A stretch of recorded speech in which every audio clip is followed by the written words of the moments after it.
Episode start होता है तो हमारे मेन लीड को दिखाते हैं जिसका नाम होता है युआन वैन, जो कि पुलिस ऑफिसर होता है और इसकी पहले से ही गर्लफ्रेंड होती है जिसका नाम होता है रोंग यू, और इसके साथ ये शादी करने वाला होता है।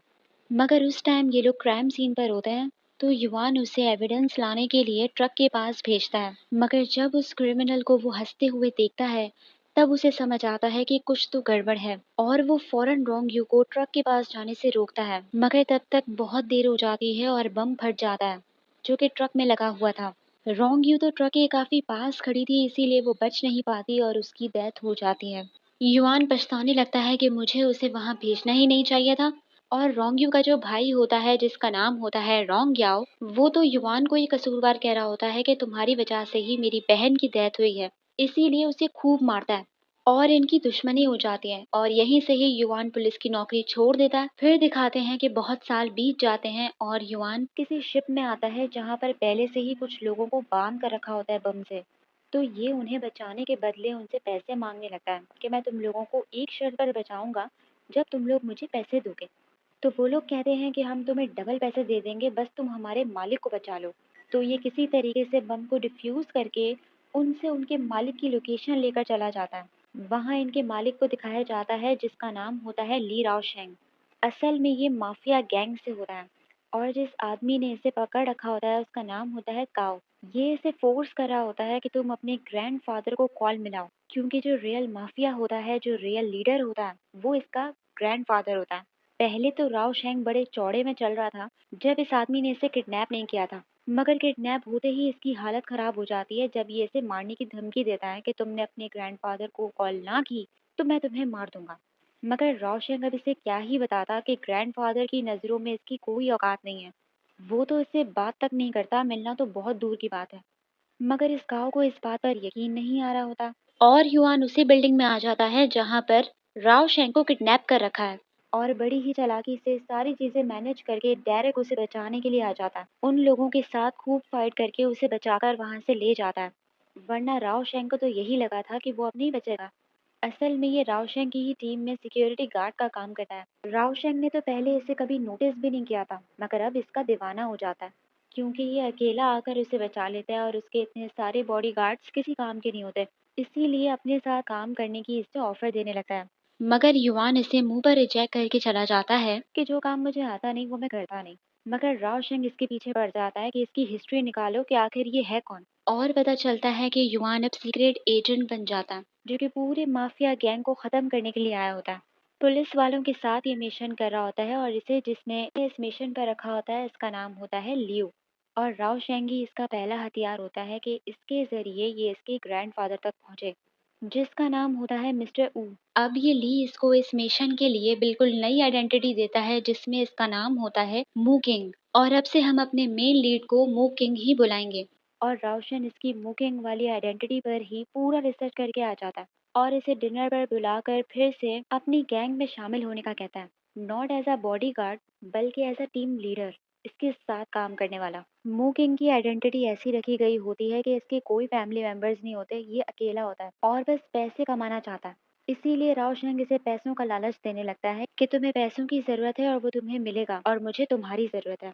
मू किंग तो आना ही इसकी टीम में चाहता था इसीलिए मान जाता है, मगर अपनी शर्त रखता है कि दुनिया वालों के सामने बॉस तुम होगे मगर चलेगी मेरी। राव शेंग तो फौरन मान जाता है क्योंकि उसे अपनी टीम में शातिर इंसान की जरूरत है जो कि दिमाग चलाए, क्योंकि इसका दिमाग तो चलता नहीं है। अब ऐसे ही मू किंग इसकी टीम को जीरो लेवल से ऊपर की लेवल पर ले आता है। बहुत सारे लोगों को नीचे गिराकर ऊपर आने की कोशिश कर रहे होते हैं ये दोनों, मगर अभी भी इनका लेवल कम होता है क्योंकि राव शेंग को अपने ग्रैंडफादर की नजरों में आना होता है। तो मूकिंग इसे आइडिया देता है कि इन्हीं के गैंग में स्कॉर्पियन टीम ऊपर के लेवल पर है।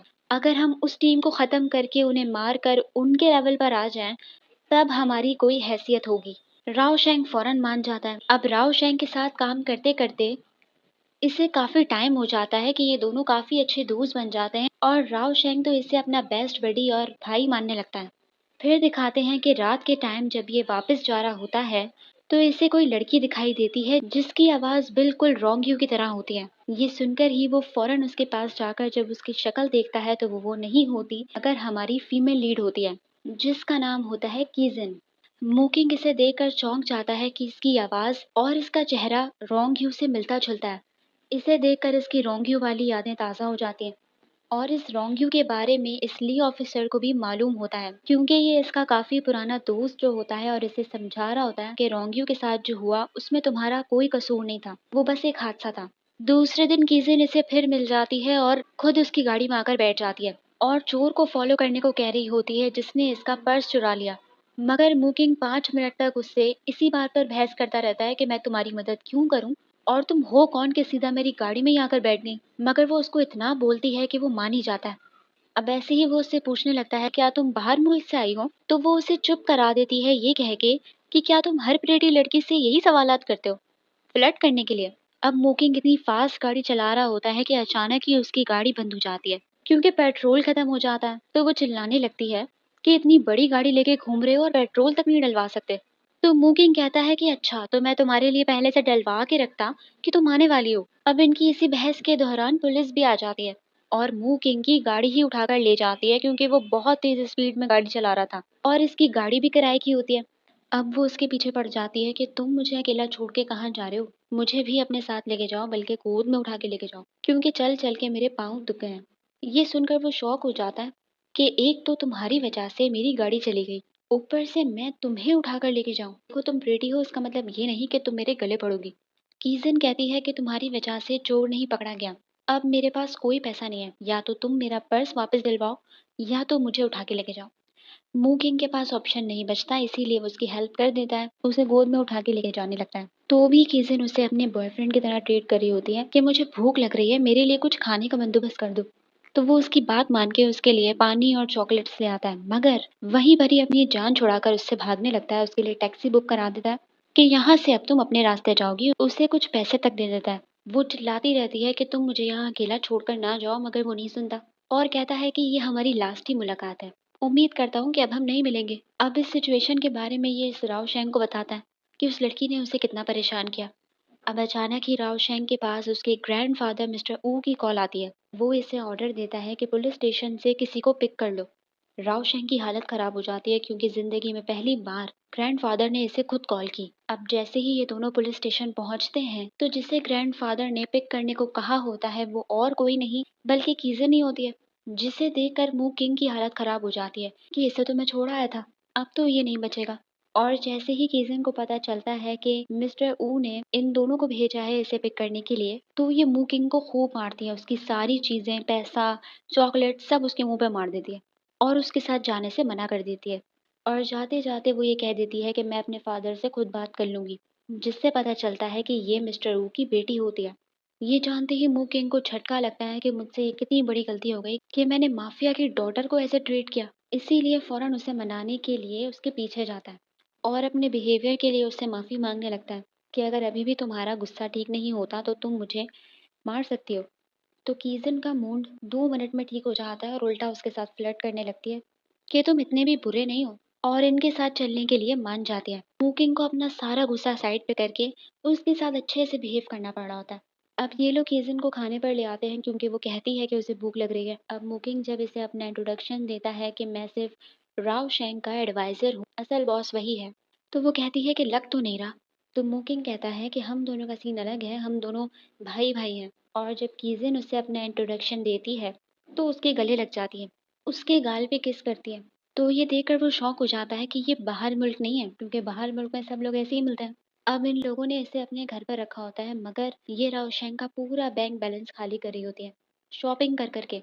पहले तो रावशैंग को बहुत मसले हो रहे होते हैं कि ये तो मुझे गरीब करके छोड़ेगी, मगर बाद में जब वो कहती है कि मैंने तो सोचा था कि अगर तुम लोग मेरी अच्छे से केयर करोगे तो मैं अपने ग्रैंडफादर के सामने तुम्हारे नंबर बढ़ा दूंगी कि तुम लोगों ने मेरा बहुत ख्याल रखा। ये सुनते ही रावशैंग और मुकिंग के तेवर बदल जाते हैं कि जितनी तुम्हें शॉपिंग करनी है तुम कर सकती हो। अब इतने में ही किजिन का ड्राइवर उसे लेने के लिए जब आता है तो वो अपने साथ साथ इन दोनों को भी बिठा के ले जाती है कि मैं तुम दोनों की मुलाकात अपने फादर से करवाऊंगी। राव शेंग की हालत खराब हो रही होती है क्योंकि मिस्टर ऊ जब तक खुद मिलने के लिए ना बुलाए कोई भी उससे मिलने नहीं जाता, और अब ये जबरदस्ती उसे लेकर जा रही है, इसीलिए ये डरा होता है। कीजन को अपने फादर के बिजनेस के बारे में कुछ भी मालूम नहीं होता कि वो क्या बिजनेस करता है। वो उल्टा इन दोनों से पूछ रही होती है, ये दोनों तो खुद इसे नहीं बताते। अब ये जैसे ही घर पहुंचती है तो उसके फादर का जो असिस्टेंट होता है, जिसका नाम होता है मिस्टर ग्लासेस, वो रावशेंग और मूकिंग को वहां देखकर बहुत तपता है और वापस भेजने लगता है, मगर कीजन जबरदस्ती उन्हें अंदर ले आती है। अब मिस्टर ग्लासेस को और बाकी जितने भी ऊपर के लोग हैं उन्हें मूकिंग के बारे में पता चल जाता है कि यही रावशेंग को इतनी एडवाइजेस दे रहा है, वरना उसके पास इतना दिमाग नहीं था। और मूकिंग के आने के बाद ही इसकी टीम उठी है।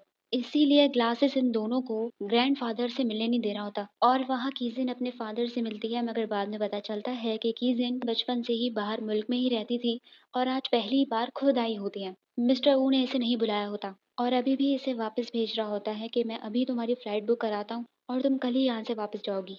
तो कीजिन मना करने लगती है कि मुझे वापस नहीं जाना और मू किंग के नंबर बढ़ाने लगती है कि अगर वो ना होता तो मैं यहाँ ना बैठी होती। उसने मेरा बहुत ख्याल रखा, जिससे मू किंग ग्रैंडफादर की नज़रों में भी आ जाता है। मगर ये अपनी बेटी को फोर्स करने लगता है कि तुम यहाँ से वापस जाओगी, तो वो लड़ने झगड़ने लगती है, रोने लगती है कि आप मुझसे और मेरी माँ से एक बार भी मिलने के लिए नहीं आए, वही उनकी डेथ भी हो गई फिर भी आप नहीं आए। इस बात पर वो बहुत रोती है, चिल्लाती है और वहाँ से भाग जाती है कि मैं वापस नहीं जाऊंगी और अपनी मर्जी की जिंदगी जीऊंगी। और वहाँ से जाने लगती है तो मोकिंग भी जैसे ही उसके पीछे जाने ही लगता है, तो मिस्टर ग्लासेस कीजन की जिम्मेदारी मोकिंग को दे देता है कि अब से तुम उसका ख्याल रखोगे, तुम उसके बॉडीगार्ड होगे। तो मोकिंग उसका बॉडीगार्ड बनने के लिए तैयार हो जाता है। और मिस्टर ओ कीजन को अपने साथ इसलिए नहीं रख रहा होता क्योंकि वो उसे अपने बिजनेस के बारे में नहीं बताना चाहता कि वो क्या काम करता है। जब ही उसने अपनी बीवी और किजन को बाहर मुल्क में रखा ताकि ताकि वो दोनों इसके दुश्मनों से बची रहे, ये कीजन के सामने सख्त बन रहा होता है, मगर सबसे ज्यादा अपनी बेटी से ही मोहब्बत करता है।